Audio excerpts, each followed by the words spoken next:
This is the Samsung NX200. With excellent photo quality, solid performance, and a very nicely designed body, the NX200 distinguishes itself in an increasingly crowded field.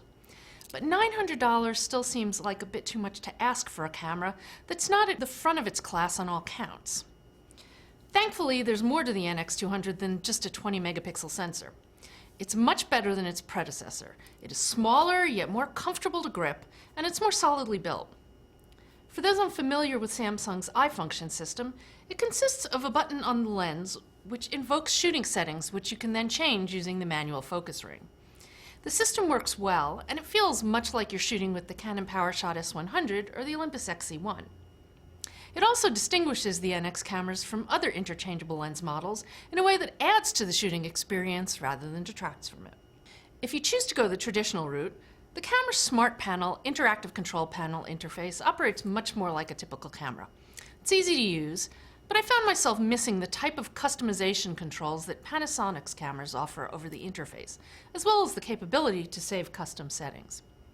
You can program a raw override, as well as which options appear on the iFunction ring, but that's just not as much as I'd like. The camera really does produce excellent photos, given its price tag of less than $1,000. Combined with relatively clean images off the sensor, its noise profile is very good. The color accuracy looks really good. Metering and exposure are generally both consistent and appropriate, and the sensor handles bright, saturated colors well, as long as you're willing to put in some work recovering highlights from a raw file. Blown out light colors don't fare quite as well though. There's no detail there. With the right lens, the camera delivers sharp images too. The 18 to 55mm kit lens is typical.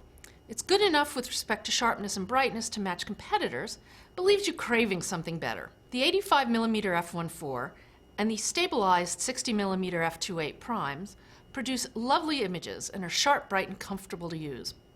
The video in good light's very consumer friendly. It's bright, saturated, and sharp, and there's a little bit of moire, aliasing, and rolling shutter, but it's fine for personal videos. Doesn't fare as well at night though. There's just no tonal range to speak of. The camera has full manual exposure controls during movie recording, and there's a multi-motion mode that records and plays back both faster and slower than normal. The slow-mo mode only works at reduced frame sizes though. Its biggest weakness is its image processing, and when reviewing photos it's pretty good about displaying JPEGs, but if you shoot RAW plus JPEG it gets really bogged down. Initial models of the camera had some autofocus speed and accuracy issues, but just before writing this, Samsung released new firmware that seems to fix the problems I had during testing. It's now faster and more accurate. Furthermore, while the OLED display is bright with good contrast and it doesn't wash out in sunlight, it's very reflective. I really wish it had an articulated or at least tiltable display. Aside what I've already mentioned, there aren't many standout shooting features. There's some novel effects, but you can't adjust the parameters. And if you use its magic frame, which overlays some huge preset designs over your shot, it reduces the photo's resolution to 2 megapixels. With excellent photo quality, a nice shooting design and interface, and solid performance, the NX200 makes a nice package. But it also means buying into a lone wolf lens system without much third-party support. And because image stabilization is in the lens rather than the sensor, you're subject to Samsung's whims for OIS-capable lenses. So that, combined with a ho-hum feature set, makes the camera's price seem overly high. I'm Lori Grunin, and this is the Samsung NX200.